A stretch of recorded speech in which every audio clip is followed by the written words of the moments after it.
अस्सलाम वालेकुम my YouTube family, कैसे हैं सब लोग। उम्मीद करती हूँ जी सब ठीक ठाक होंगे, खैरियत से होंगे। अच्छा जी, आज हम ईद के हवाले से बड़ी ही ज़बरदस्त मज़ेदार सी रेसिपी बनाने जा रहे हैं। आज हम बनाएंगे स्मोक्ड मटन बोटी। आप इसको बीफ के साथ भी बना सकते हैं, इवन चिकन के साथ भी बना सकते हैं। बहुत ही आसान और बहुत ही ज़बरदस्त बनती है। ये टमाटो की मैंने वो पेस्ट बना ली है, ज़रा पतली बनाई है। ये 2 से 3 सब्ज़ मिर्चें ली हैं, कलर मैंने खुद ऐड किया है। ये तमाम मसाला जात हैं, मैं मेंशन कर दूंगी। और यहाँ पर मेरे पास 1 kg मटन है। मैंने गोल बोटी ज़्यादा ली है, 1-2 पीस मैंने बोन वाले भी लिए ताकि उसकी यखनी अच्छी बन जाएगी। ठीक है जी, ये सामान है, तो चलते हैं नेक्स्ट स्टेप की तरफ जी। यहाँ पर मैंने 4 टेबलस्पून घी लिया है, ऑयल नहीं लिया, घी लिया है, और 2 तकरीबन टेबलस्पून अदरक लहसुन का पेस्ट लिया है। इसी के साथ मैं ग्रीन चिलीज भी ऐड कर दूंगी। यहाँ पर जी 4-5 काली मिर्चें मैंने इस तरह मोटी मोटी कूट ली हैं, और 1/2 टीस्पून जीरा ऐड कर रही हूँ। ठीक है जी। अच्छा जी, यहाँ पर आप देख सकते हैं कि बड़ा प्यारा सा कलर आ गया है, लाइट गोल्डन सा कलर हो गया। यहाँ पर मैं मटन ऐड कर रही हूँ। यहाँ पर 2 से 3 मिनट मैं इसको ऐसे ही फ्राई करूँगी। उसके बाद इसमें मसाले शामिल करेंगे।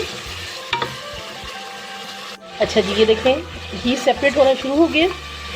अब इस स्टेज पे हम ये तमाम मसाले इसमें शामिल कर देंगे। ठीक है,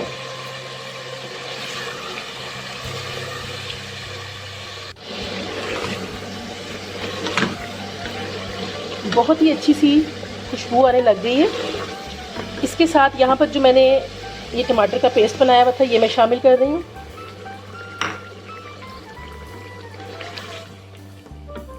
अच्छा जी, 2 मिनट हो गए हैं टमाटर का पेस्ट डाले हुए। अब मैंने पानी गर्म किया हुआ है केटल में। यहाँ पर मैं गर्म पानी डालूंगी।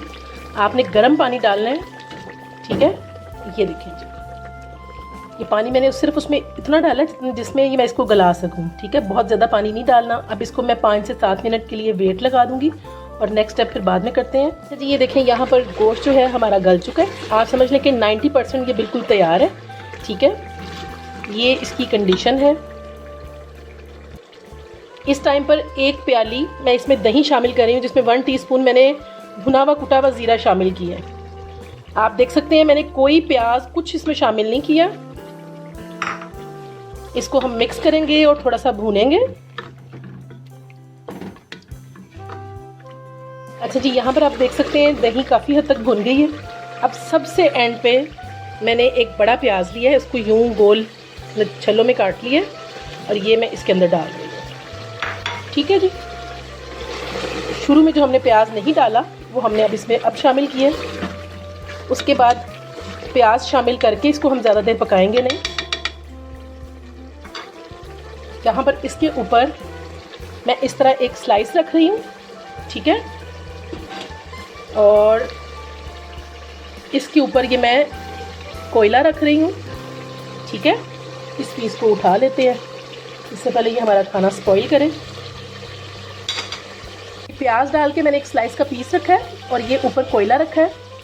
इसके ऊपर हल्का सा मैं घी डालूंगी और इसको कवर कर दूंगी। ठीक हो गया जी। यहाँ पर हमारी स्मोक्ड मटन बोटी बिल्कुल तैयार है। लाइट चली गई है और सारा मज़ा ख़राब हो गया। ठीक है जी, आप लोग भी ज़रूर ट्राई करें। मैं अभी इसको डिश आउट करती हूँ और फिर आपको दिखाती हूँ। ले जी, यहाँ पर हमारी मज़ेदार सी मटन बोटी बिल्कुल तैयार है। आप लोग भी ज़रूर ट्राई कीजिएगा और मुझे इसका फीडबैक दीजिएगा।